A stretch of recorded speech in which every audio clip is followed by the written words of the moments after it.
Dukes and Bell, Sports Radio 92.9 The Game. Getting a chance to sit down with our head coach, Arthur Smith, who joins us now.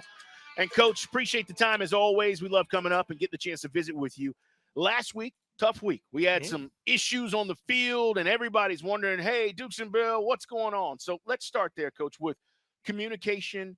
And what are we doing to be better at that as we move forward? Because the clock management stuff that hurt us last week, obviously I know you guys work on these things, but it seemed like it creeped up to its ugly head, and all of a sudden it was a part of the conversation last week. Sure, that's what happens when that stuff does come up, and it hurts you. And so, anytime you have an issue, I mean, sometimes things get covered up in a win, and it may not be there, but there may be a protection issue or maybe any issue. And your job is it's easy to say, hey, what happened? Like, it's kind of like, that can't happen. It's like, no, whatever, no blank. Yeah, there we go. Yeah. But you got to say why. So why did that happen? So, even in this young season, so you've had, like, just do the rough math for you, 360 plays. And they came up, we had a couple issues last week. They're all different why they happened. It's not an excuse. I mean, that's just the practical reality. So that's, then you got to say, all right, this is why it happened. Okay. Some of those things are, tough pill to swallow, but they did. And so how are you going to fix it? But, perspective, like I said, somebody asked me this earlier this morning. So let's just do about 1,000 snaps. You hope you have 1,100 in the regular season. Let's just say 1,000, 2,000, right? 2,360. And we've had 3 issues. So I'm not great at math, but that's not many. But the problem was they did happen, and they happened at a critical moment. And all 3 of them were different. So it hasn't been an issue. We can't let it become a thing. And we have fixed it, and we understand why it happened. And you have mechanisms to hurry things up. It didn't get done. And you learn a painful lesson. And, in a game that you feel like I said this earlier too, you can do 90% right in the NFL, but you turn the ball over 3 times and you give up an explosive punt, it's hard to overcome. On top of whatever happened at the end down in the red zone, you're just overcoming a lot. So it's a painful lessons, and we got to do something about it. Thankfully, we're not dead. And we got a big divisional game right now to try to play for first place in the early part of the season. Right. Now, that just makes it frustrating for the fans and for us. Sure. Because we know we're fans first. Sure. This team is the defense is obviously giving you the football back, 4 times in that second half. Aside from when they flip the field on the interception, that makes it frustrating. With a young quarterback. Here's the thing about frustrating. Here's what you got to understand: this team isn't about 3 different entities. Part of the reason you play defense, you hold the damn ball for 13 more minutes. Now we got to put more points on the board. Right. But let's not lose perspective in 3 phases now. We play 3 phases as a team, and part of your strategy is you got to get off the field on 3rd down. You got to stay on the field on offense, and we need to score more points. Stop having penalties in that fringe area, the self-inflicted wounds. You put 400 yards up, don't turn the ball over 3 times. You got to score more points. Right. And we've had, 2 of the last 2 games, we've had turnovers in the red zone. We've had a couple issues on the front. They've all been different. We don't have a lot of penalties, but the ones we've had, they hurt us. So the easy thing is the next step for us too. If you look at it, and this is when you have real dudes and a real staff, you look at it, we got to play in sync together. So you can have some good stats here and there, but the momentum. So if you're playing well on defense, you need to get momentum, and you need to play well on teams and offense, and vice versa. If you're playing well on offense, you need to get stops. And the problem is in the losses, we haven't played very complimentary. And that is the next step. But that's the thing. It's just, you can pick apart. It's like, are you affecting the quarterback? Yes, we've been affecting the quarterback. We got more sacks Sunday. They got home a lot, and which is good. You want them because they're negative plays. The ball never goes in the air.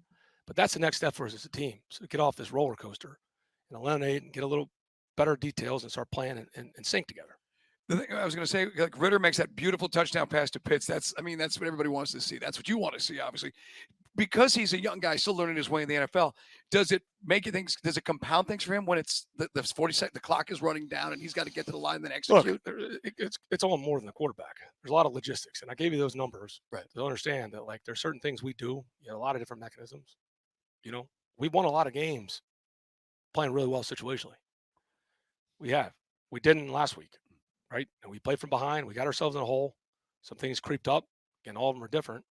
But it's not a crisis. It shouldn't happen. You got to fix it. But we won some close games, working situations and not having to put our defense back out and letting Koo go kick it and go home. And so We just did it the week before. The problem was, I said, we put ourselves in a hole, and there are a couple of things logistically. And so when you're playing quarterback and you're trying to do a couple of things and you got to rearrange a guy, that clock's going. So again, that comes back to logistics and being cleaner. And we all got to do better. I said it all week. It's not on one person. And it certainly makes it hard to play quarterback when your eyes aren't looking up and you can't make your checks, because that's what the NFL is. And then, so that's kind of what happened. Coach Arthur Smith with us here, guys. It's Dukes and Bell. We're live at Flowery Branch.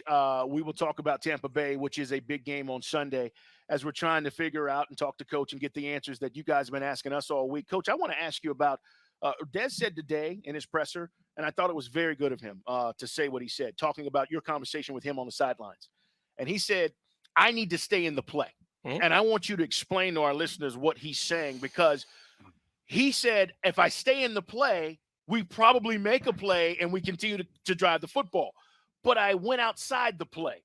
And I think that's, for him and you and football savants, we get this. But what does it mean for the average fan when he says that? Yeah, I think he goes back to this, right? There's some players, and every player is different. I mean, you have, rules and things you're trying to accomplish. And sometimes there's some really instinctive players, and there's sometimes you can overcoach somebody and you can take some away. So here, I'll just give you some history. The guy like Dez, he is a good play extender.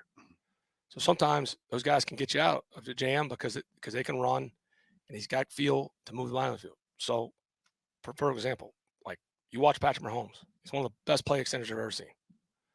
So, again, there's only one of him, but there's other guys that are very instinctive in certain things. So, like, you don't want to sit there and make a guy a robot. And some of the things that I think sometimes early on, and Dez knows that, you build the confines to let him play his instincts. But what he was talking about in that situation is, he thought he saw something and he wanted to make it. So what his intentions were, right? There's pressure coming, sees it open, he got baited into it. So that's what he's talking about. So those are growing pains, and they're all different. Very different than the one he had in Jacksonville. But he's honest about it. But you and him know that he should have went somewhere else with the football. Sure. Right. But that's him admitting it. And the thing I'll never do is I'm not going to go on record, because there is a trust factor. And like I said, if you have trust, like this game's hard to play. So the one thing we'll never do here is we're never going to blame people or, allow us to be a victim. You see too many palace politics happen. It's a way this thing's covered. And so if you got Dez, a real dude, there's a lot of guys in this league that play that spot. It's hard. They're politicians. They're going to tell you what you want to hear. They go back there. They'll have their little PR guy or whatever friendly national guy, leak the story, and it's a drama all day. Right. And then the same thing with me. If I call a bad play, I'll tell them, hey, I shouldn't have called that. But you have to have that honest connection. Trust me, I'm not perfect. I know I'm not. And you learn lessons all the time. We try to be, but we're not. That goes back to real relationships and having real dudes in that locker room. It's our weekly visit with Arthur Smith, guys, live at Falcons headquarters. We're on Twitch, by the way, and YouTube. You can check it out. The conversation about the backup is always one that you don't want to go. It's a slippery slope. The London game might have been fans might have said, well, maybe that's where Arthur says, let Ritter look from the sideline, get Heineken there. Or do you just feel that's something you're not going to do because it creates just too much of a controversy? Look, people have different philosophies. I mean, you see some basketball coaches, they pull the point guard off of one turnover, right? The guy takes a bad shot, whatever. We're not trying to have the old, look around the shoulder, mother may I. And you got to make you don't want guys to play that way. But there is a fine line. Everything that goes with everybody, whether it's the left tackle or the receiver or the corner or whatever. And I understand the quarterback thing. He's played 10 games. He's a young player. He's playing a lot of snaps. He's made a lot of good plays. If you go back and look at that game, the problem is those critical errors are going to they are. That's what it is. We know what we all signed up for. Right? And you lose a game and they're going to get magnified 1,000x. So there is progress. If there's not progress and there's things that can happen, I don't care in any position. You got to go, be objective and fix it. But we're not into that point of this drama. And for whatever reason, maybe because he wasn't hyped, he maybe didn't have the right PR person. There's some brutal quarterback play with some guys that have been a lot more invested in a lot, higher draft capital. So, he's 5-5. Our objective is to win games. I think he's in a stable place, and we're going to find out. There's a big game for us, and we'll keep going. But, at any position, you're not going to just die on a hill that's going to hurt the team. But Dez is doing a lot of good things. There's a lot of things that we all can do better, but that's a little perspective. I think our audience and Falcon fans hear you. You're very, even keel, right? You never come in here, and you're not too high, you're not too low. But the reaction to the interception, I'm curious to know that emotion that you showed on the sideline. Do you regret doing it? Sure. Because that reaction's gotten a lot of reaction, Coach. Yeah, I don't look at it. I mean, people send me things. Like I told you before. It may take me about 2 days after we lose, but this is an emotional game. Nobody likes being a meme. And I think fans go, wait a minute, Arthur, is he this emotional, or that was not just really. a reaction? I mean, yeah, and, I could do better than that, and you have to acknowledge that. Like you try to, I don't need to do that, and I mean, it's like last year. I mean, I got mad after Matt Collins thing got overturned. Like, there's no reason to get that pissed. And I get in trouble for saying no. You that. can say it. Say it. All right, so. I don't know what you get fined for on the radio, so I don't get you guys in trouble. All right. You don't need to do that, but that's part of we know you work on. You need to, and you don't want to call plays emotional. You want to manage a game emotional. You got to be thinking in it. Again, 90% is good. Yeah, I think that's BS on my part, and just because you don't know the whole story, and now I'm reacting like an emotional, somebody that's not in the fight, and. Even at that angle, you think you know what happened, and you're just frustrated because of the situation. You're saying, all right, worst case scenario, even if we took a sack there, we're going to kick a field goal just because of where we were. You're not going to go for it in that situation on 4th and 7 or longer. All right, you kick a field goal, now touchdown wins it, or, you're going to play for the win, getting the ball back. And so a lot of things. I mean, the meme stuff, I mean, on a lighter note, I promise you that maybe it's being an old lineman, maybe it's being 1 of 10. I got a lot of friends and family. They send me funny stuff, good and bad. Again, if you can't laugh at yourself, you're nobody I want to go drink a Hey Man beer with. I can tell you that. That's my nice. man. My Always man. Appreciate the product placement. Coach Arthur Smith's with us, guys, live at Falcons HQ as an offensive lineman. And your calling card from your time in Tennessee to now is you want to run the football. Last year, this team obviously had a 1,000-yard rush with Algier. Is it just something that everyone's going to be trying to take the run away, or is there things we can do to be still more effective in the run game so you maintain that balance? I know you want to have. Sure. You don't want him throwing 40 times a game. It just depends. I think where you want to get to, I would say this, a game where, right, you don't hit a couple big runs early, but the way we're built and the way, I mean, again, every game's going to tell a different story, but being balanced also helps your protection, because it's not just throwing the ball, it's how are you throwing it? What are you doing? Are you doing off actions? You're doing off keepers? You're doing off drop back? Because I know this, if you sit back there and drop back 45 times in this league, you're going to take a lot of hits, and there's going to be more interceptions because you're a sitting duck sitting right in the middle of the pocket. So each pass attempt is a different story, but the way that those games go, we feel like we can wear people down. So even if it's not working early, I mean, we're not going to be stubborn, but there's also things too. To be a really, we're trying to work, and we invested a lot, and that's why it's going to be different year over year. But when we want to be a complete offense and we want to get to the top, we got to be able to beat you in a lot of different ways. And so I think what you're seeing, it's kind of like you're coming out here, every game's like an earnings report. We've done a lot of investments, right? So, right. There is progress being made. We're trying to be the best offense and be more explosive and be the best offense in the league and be, try to go win a title. That's what our job is. Coach, and it was like last week, the run game in the second half. We started running the football better in the second half. Right. We didn't go away from it. It just was like, where is the run game? Before we let you go, Coach Arthur Smith, Tampa, big game this weekend. Huge game. What do you see? We're familiar with these guys. I just looked. Vita Vea's got 3.5 sacks. Their big boys up front are playing well. Their linebackers are playing well. Yeah. What are we doing, Coach? Yeah, obviously familiar with them. Haven't changed schemes. A little bit of roster, trying to get a little bit younger spots. Just to look the way they drafted. Got a lot of respect for Todd Bowles. Does a good job. The middle of their defense is stout. We know that. Again, every year there's a different turnover, but philosophically, defensively, special teams, pretty similar. Some younger, certain spots. And then offensively, they've made a wholesale schematic change. Even the way they're running the football. Baker's in there. I think he's fit well with Dave Canales. We know Mike Evans is still a problem. Godwin. Worst is as good a tackle as anybody in the league. Not having Jensen in there, it changes even the way that they're running it. But they're work in progress. They haven't given up on their run either, as they're trying to change schemes and it's starting to show off. So it'll be a good challenge. It's a great divisional game, and like I said, they're 3-2. Right, they got the win over New Orleans. We're 3-3. We got the win over Carolina. It's a big game for early part of the season.